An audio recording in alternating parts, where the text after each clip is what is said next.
নমস্কার। প্রাণারামের মাধ্যমে সম্প্রচারিত ভারত কথার গ্রন্থি মোচনের 261তম পর্বে আপনাদের সবাইকে জানাই সাদর সম্ভাষণ।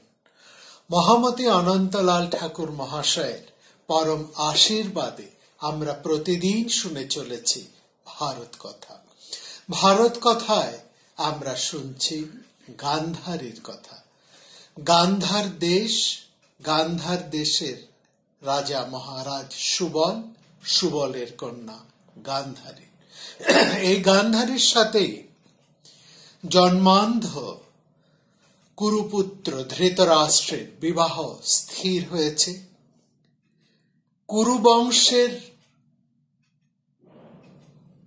গুরুত্ব, পরাক্রম, মর্যাদা এবং ওই বংশের ঐতিহ্য, সমৃদ্ধি এসবকে মাথায় রেখে গান্ধার রাজ তার কন্যা গান্ধারীর সঙ্গে বিবাহে মত দিয়ে দিয়েছেন এবং তিনি জানতেন যে তার ভাবি জামাই জন্মান্ধ, আর এই ব্যাপারে তিনি তার কন্যা গান্ধারীর সাথে কোনো আলোচনাই করেননি।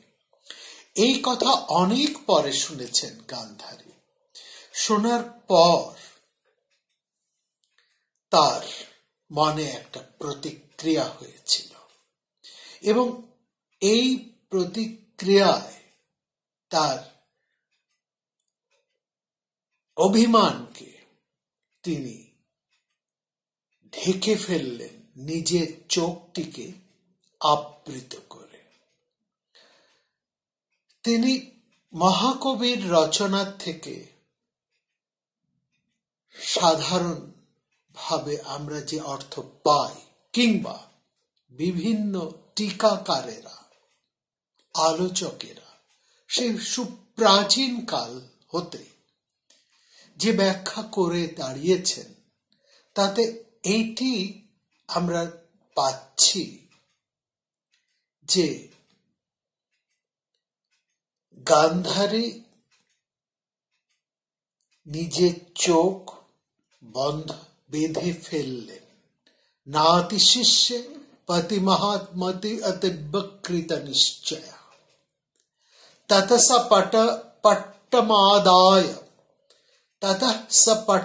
আদায় কৃত্বা বহুগুণং শুভা ববন্ধ নেত্রেশ্বরাজন পতিব্রত পরায়ণ নাতি শিষ্যে পতি মহামতি অতিব্যম কৃত নিশ্চয়। পতিব্রত পরায়ণ মহাকবি এই বিশেষণ দিয়েছেন। গান্ধারী যখন দেখলেন তার বাবা মা তাকে তুলে দিচ্ছেন এক জন্মান্ধ স্বামীর হাতে, তার কথা, তার ইচ্ছে কোনো কিছুই পর্যালোচনা না করে, গ্রহ বিচার না করে, তখন আমাদের মনে হয় তিনি যে পতিব্রত পরায়ণার আড়ালে নিজের চক্ষু দুটিকে ঢেকে দিলেন, তার সেখানে তিনি নিজের স্বকীয় স্বাধীনতাকে প্রকাশ করেছেন কেবলমাত্র পতিব্রতার ধুয়ো তুলে, পতিব্রতার এক আড়ালে তিনি বাবা এবং মার প্রতি, তার পিতা এবং জননীর প্রতি ভীষণ অভিমানের বশবর্তী হয়ে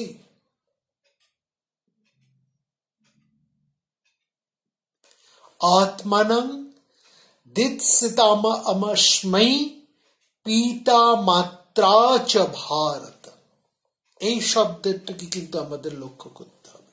অভিমানিনী হয়ে তিনি নিজের চক্ষু দুটিকে আবরণ করলেন, যাতে তার বাবা মাকেও আর তাকে না দেখতে হয়, স্বামীর মুখও তাকে যেন আর না দেখতে হয়। এবং এইখানে যে কন্যার এক অভিমান রয়েছে, এক অভিমানিনী কন্যার যে হৃদয়ের কথাটি রয়েছে, সেটি যেন সেই সময়ের সামাজিক তাৎপর্যের আড়ালে লুকিয়ে আছে। পতিব্রত পরায়ণা বাবন্ধ নেত্রে স্বে রাজন পতিব্রত পরায়ণা। তিনি নিজের চোখ বেঁধে ফেললেন পতিব্রতার আড়ালে, যাতে আত্মনং দিত সিদ্ধাতাস্মৈ পিত্রা মাত্রা চ ভারত। অর্থাৎ এই লাইনটির কথা কিন্তু আমরা গুরুত্ব দিচ্ছি না। আমরা প্রত্যেকেই বা সে প্রাচীন কাল হতেই যেন পতিব্রত পরায়ণা হয়ে, যাতে স্বামী ধৃতরাষ্ট্রের প্রতি সহানুভূতি, সমব্যথায়, সহমর্মিতায় তিনি তার নিজের চোখটি বেঁধে ফেলে। কিন্তু সেখানে যে কবি খুব স্পষ্ট করে বললেছেন আরেকটি যে কথা আছে,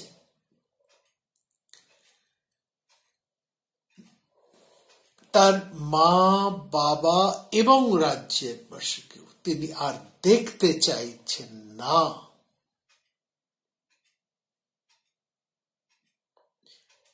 এই শব্দটির ব্যাখ্যাকে সম্পূর্ণ অনুচ্চারিত রয়ে গেল, এইটি কিন্তু আমাদের লক্ষ্য করার। অর্থাৎ তার নিজের যে স্বাধীন এক স্বতন্ত্র মতামত ছিল, সেটি যখন আর কোনোভাবেই তার বাবা মা রক্ষা করলেন না, ফলত তিনি গভীর অভিমানে নিজের চোখ দুটিকে বেঁধে ফেললেন, যাতে তিনি স্বামীকেও দেখবেন না, তার বাবা মাকেও তিনি আর দেখতে চান না। এখানে আমাদের একটা প্রশ্ন হচ্ছে, কেন এমন করলেন গান্ধারী? গান্ধারী ভাবছেন, এবং অন্যান্য জায়গায় ব্যাখ্যা আছেন, যে আত্মপীড়নের পথ ধরেই তিনি পতিপরায়ণতার দিকে ঝুঁকে যাচ্ছেন।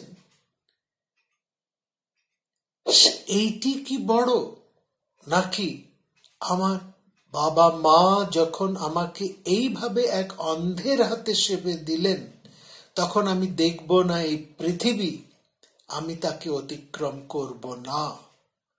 নাভ্যসুয়াং পতিমহং অতিব্যকৃত নিশ্চয়া।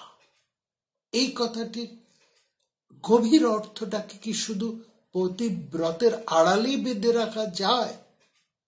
যে পতিকে তিনি দেখেনি, জানেনি না, তার প্রতি এতটা মমত্ববোধ তৈরি হয়ে যাবে, সেখানে তার অভিমান কাজ করবে না, তাকেই বা আমরা অস্বীকার করি কি করে? এখানে আরেকটা প্রশ্ন আছে। গান্ধারী জানতেন তার স্বামী জন্মান্ধ। তিনি তো তার স্বামীর প্রজ্ঞাদৃষ্টি হতে পারতেন, তিনি তার অন্ধ স্বামীর দৃষ্টির স্বরূপ হয়ে উঠতে পারতেন। সেইটি না হয়ে তিনি কেন বিবাহের পূর্বেই যেই মাত্র তিনি শুনলেন, এবং অনেক পরে যেই মাত্রই তিনি শুনলেন তার স্বামী জন্মান্ধ, তখনই কেন তিনি তার চোখ দুটি ফেললেন? কারণ মহাকবি তো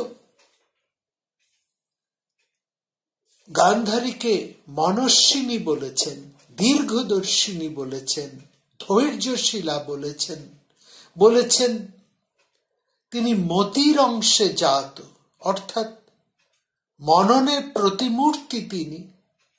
তার মধ্যে একটা সর্বকল্যাণময়ী বুদ্ধি আছে, সংবেদনশীলতা আছে। তাহলে তিনি অন্ধ স্বামীর চক্ষুস্বরূপ কেন হয়ে উঠলেন না? এর পাশাপাশি কুন্তিকে আমরা যদি বসাই, কুন্তির জীবনে খালি একটার পর একটা বিপদ, একটার পর একটা বিপদের লহরী। সেখানে তো তিনি নিজেকে আড়াল করে রাখেননি, সেই বিপদের স্রোতে ভেসে যাননি। প্রত্যেকটা বিপদকে তিনি, প্রত্যেকটা কঠিন অবস্থাকে তিনি নিজের ব্যক্তিত্ব দিয়ে, চরিত্র দিয়ে, বুদ্ধি দিয়ে, প্রজ্ঞা দিয়ে সামনাসামনি মোকাবিলা করেছেন এবং পাণ্ডু চিহ্নকে অক্ষয় করে রাখার জন্য সারাটি জীবন তিনি লড়াই করেছেন, ভীষণ লড়াই করেছেন, ক্ষত্রিয়ানীর মতো। সেখানে গান্ধারী যদি এতই পতিব্রতা হতেন, তাহলে তো তিনি অতি চক্ষু স্বরূপ হয়ে উঠতেন। এই জায়গাটা, এই কথাটি আমাদেরকে ঠাকুর মশাই খুব ভালো করে দেখিয়েছে। এবং সেখানে আরেকটা কথা আমাদের বলে আছে, বিবাহের পর গান্ধারী সম্পর্কে ব্যাসদেব অনেকগুলো প্রশংসাসূচক কথা বলেছেন।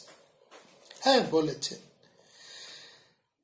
গান্ধার্যাপি বরারোহা शीलाचार विचेष्टतै तुष्टिं कुरुणं सर्वेषां जनयामास भारत वृत्तनारद्ध तान् सर्वान् गुरुन्पति परायणा वाचापि पुरुषान्नान् सुब्रता नाम कीर्तयत्।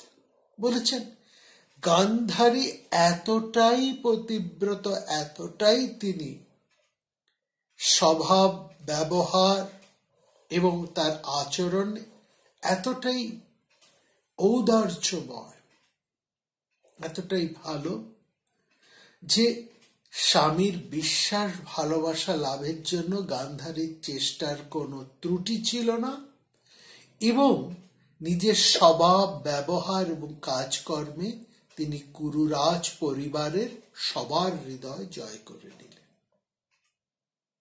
ঠিক আছে, সব ঠিক।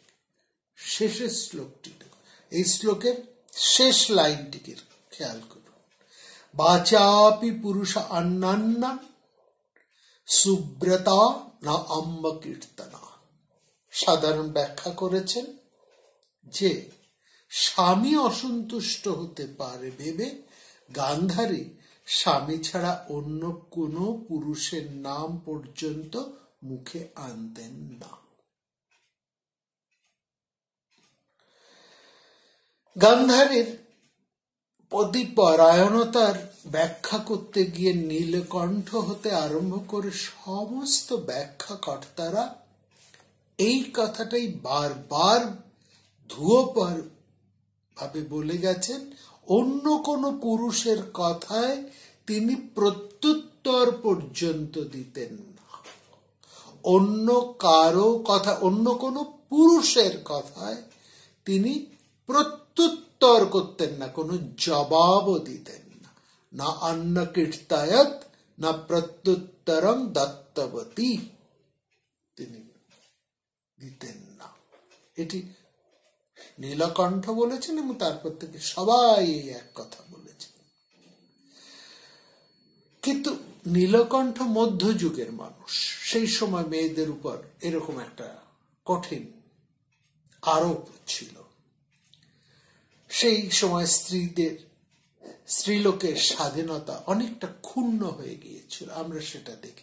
কিন্তু গান্ধারী যে সময়ের মানুষ, সেই মহাভারতীয় সমাজে আমরা পূর্বাপর আলোচনায় দেখেছি, সে সময় মেয়েদের অনেক স্বাধীনতা, তারা স্বাধীন, তারা স্পষ্টভাবে নিজেদের মতামত ব্যক্ত করতে পারে এবং মেয়েদের বিয়ে দিতে হবে এমনও কোনো কথা নাই এবং কোনো মূর্খ পুত্রের সাথে, অযোগ্য পুত্রের সাথে মেয়েদের বিয়ে না দেওয়া পর্যন্ত স্মার্তকার, স্মৃতিকারেরা বলেছেন। স্বয়ং মনু পর্যন্ত এই বিধান দিয়েছেন, মেয়ে বরং অবিবাহিত হয়ে পিতৃগৃহে থাকবেন, কিন্তু অযোগ্য, অশিক্ষিত, মূর্খ স্বামীর সাথে তার জন্য বিবাহ না হয়। এখানে অযোগ্য কথাটাও আছে, অর্থাৎ বিবাহের পূর্বে মেয়েদের একটা মতামত নেবার বা স্ত্রী বা একজন নারী তার মতামত স্পষ্টভাবে জানাবার অধিকার তার ছিল। এইখানে আমরা কিন্তু এই লাইনটির অর্থ মধ্যযুগীয় নীলকণ্ঠের সাথে একমত হতে পারছি না, অন্তত ঠাকুর মশাই তা হননি।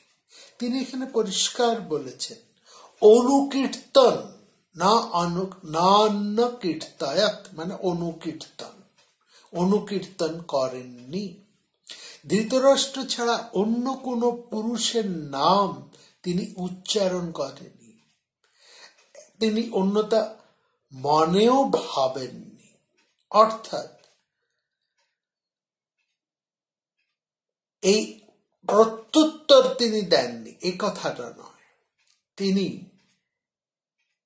ধৃতরাষ্ট্র ছাড়া আর কারো কথাই তিনি ভাবেননি।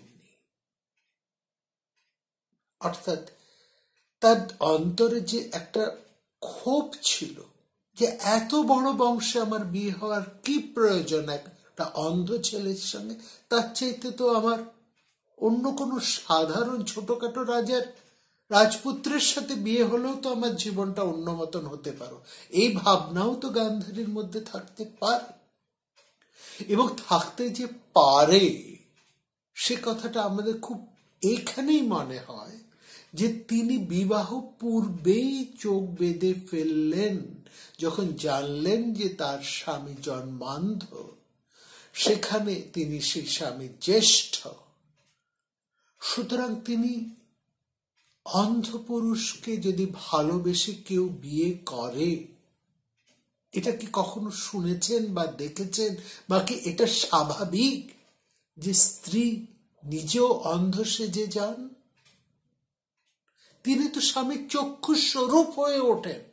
এটাই তো ভালোবাসার প্রকৃত পরিচয়, এটাই তো পতিব্রতার পরিচয়, ঠিক কিনা? এই প্রশ্নটি তুলেছেন ঠাকুর মশাই, এই প্রশ্নটি তুলেছেন মহামতি অনন্তলাল।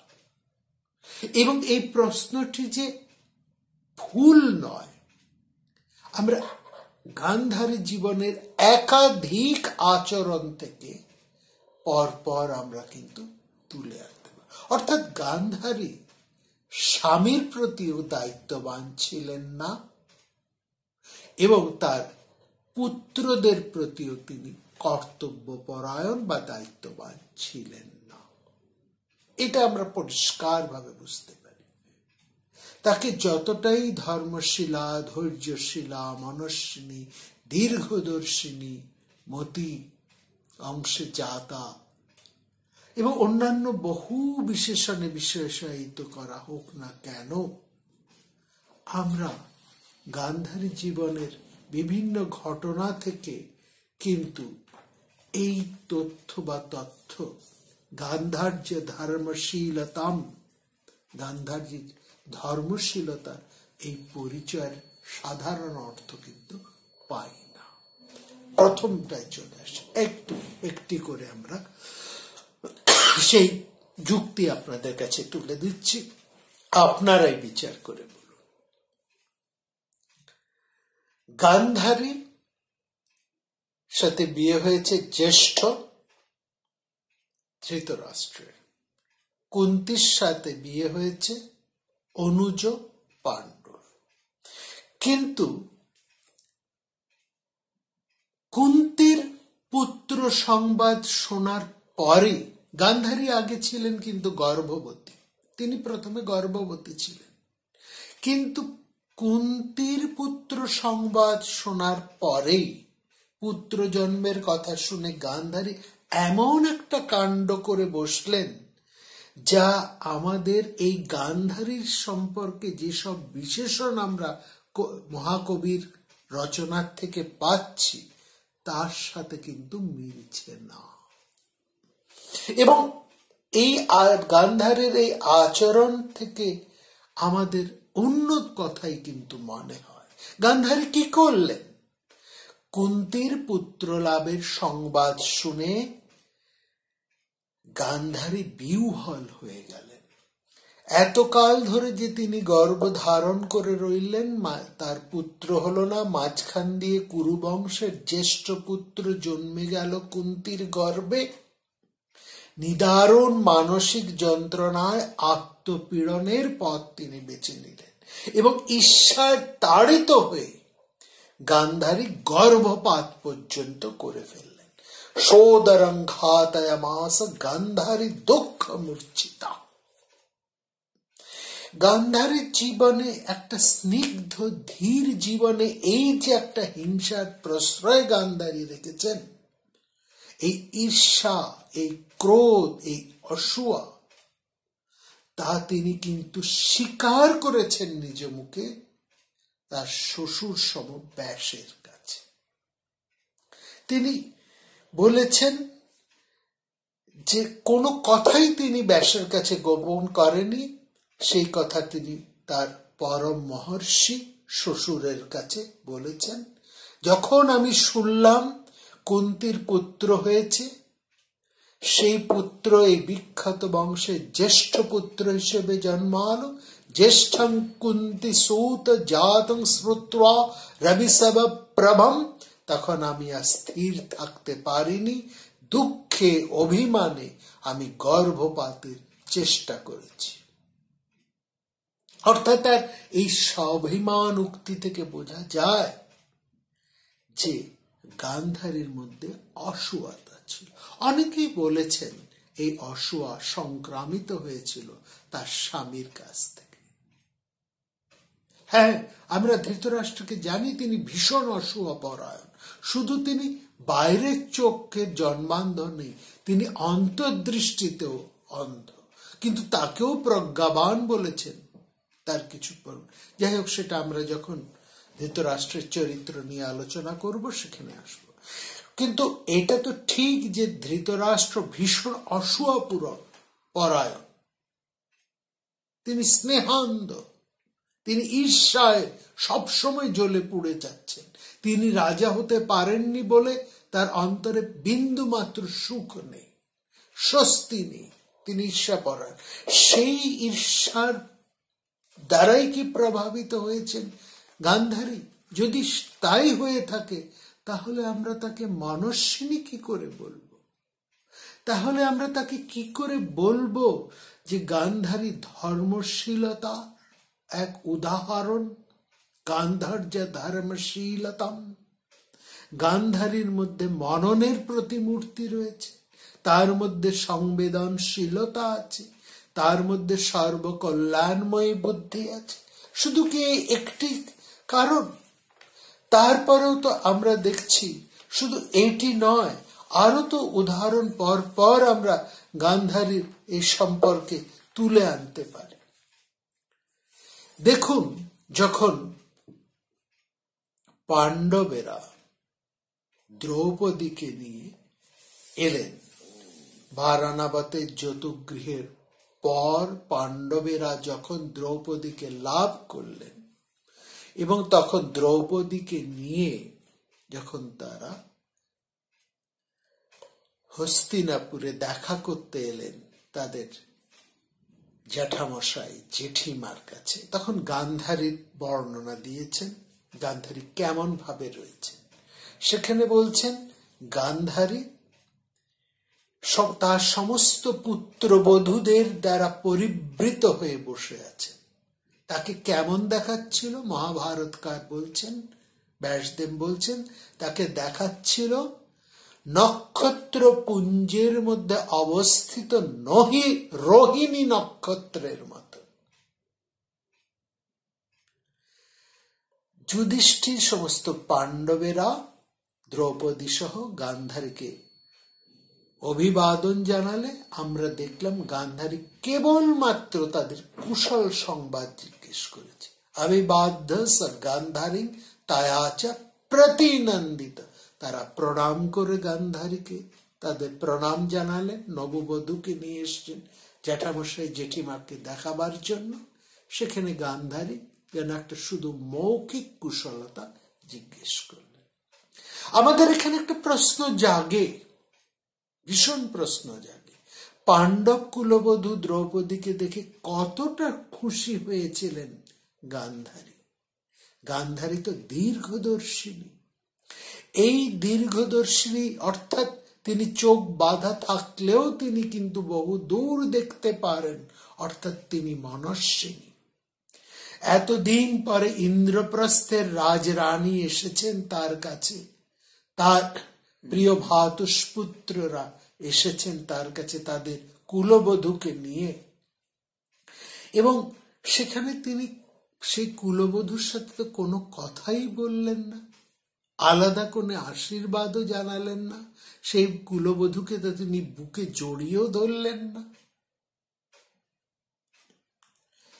তারপর যে পাশা খেলা আরম্ভ হলো, সেই পাশা খেলা মধ্যে যে একটা উদ্বেল চক্রান্ত রয়েছে, সেইখানে যে এক পাশার খেলার যে একটা ভীষণ আওয়াজ উঠছে, চিৎকার উঠছে, কিং জিতম কিং জিতমিতি, কে জিতেছে, শকুনি কি জিতেছে, আমরা কি জিতেছি, তার স্বামীর এই ভীষণ চিৎকার, সেই চিৎকার যখন সর্বত্র সবাই শুনেছে, গান্ধারীর অন্তর্মহলের দরজা পার হয়ে সেই শব্দ কি গান্ধারীর কানে এসে পৌঁছয়নি?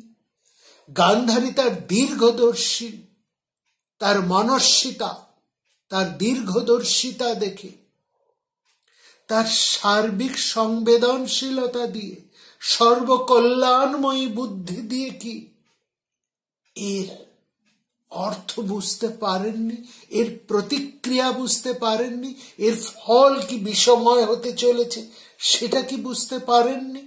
কিংবা দ্রৌপদীকে যখন টেনে হেঁচড়ে নিয়ে যাওয়া হচ্ছে, তার কাছে এসে আশ্রয় চাওয়া, দ্রৌপদী যখন ছুটে এসেছেন এই রমণীকুলের মধ্যে আশ্রয়ের জন্য, যেখান থেকে দুঃশাসন তাকে বিকারগ্রস্ত ভাবে টেনে ছিঁড়ে যাচ্ছেন, গান্ধারী নিশ্চুপ কেন? গান্ধারী তো কোনো কথা সেখানে বলছেন? হ্যাঁ, তিনি প্রতিবাদ করে এসে বসেছেন, চিৎকার করে উঠেছেন। অনেক পরে যখন সর্বনাশের মহাধ্বনি, সে ভীষণ বিভৎস প্রতিক্রিয়াগুলো সর্বত্র ছড়িয়ে পড়ছে, যখন সমস্ত রাজারা উপস্থিত সব সজ্জনেরা, শুভবুদ্ধিকারেরা ভীষণভাবে হায় হায় করে উঠেছেন, প্রত্যেকের যখন কুরু বংশের নামে নিন্দা অপবাদ দিচ্ছে, চতুর্দিকে অশুভ লক্ষণ ছড়িয়ে পড়ছেন, তখন গান্ধারী ছুটে এসেছেন। কিন্তু তার আগে গান্ধারী কিছু শোনেননি, তার কানে কিছু আসেননি, তিনি কিছু বুঝতে পারছেন না, এটা তো আমরা মানতে পারি না। শুধুমাত্র কি এই দুটি কারণ? আরো বহু কারণ আছে, আমরা ক্রমশ আপনাদের কাছে সেই কারণগুলো বলবো, যেখানে থেকে এইটা পরিষ্কার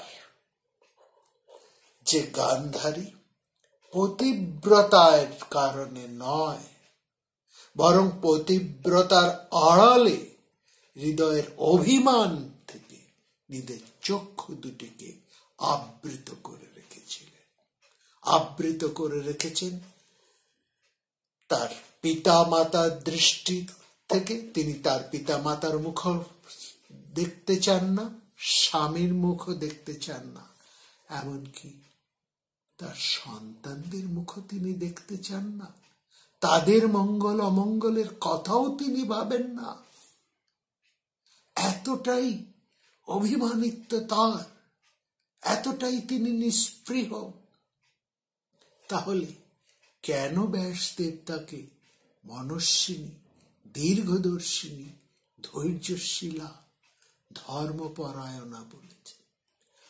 আগামী পর্বে আমরা সেই আরো যুক্তিগুলো দেখব, যেখান থেকে আমরা দেখব সত্যি ব্যাসের কথার মধ্যে কি সোজা কোনো ইঙ্গিত আছে, না অন্য কোনো ইঙ্গিত আছে, নাকি অন্য কিছু বলতে চেয়েছেন ব্যাসদেব, যেটা আমরা সহজভাবে ধরতে পারি না। কি কুটো আছে, এই কুটোটি কি কুটগ্রন্থি আছে এই ভীষণ কঠিন জটিল চরিত্রের মধ্যে দিয়ে শুনবো আগামী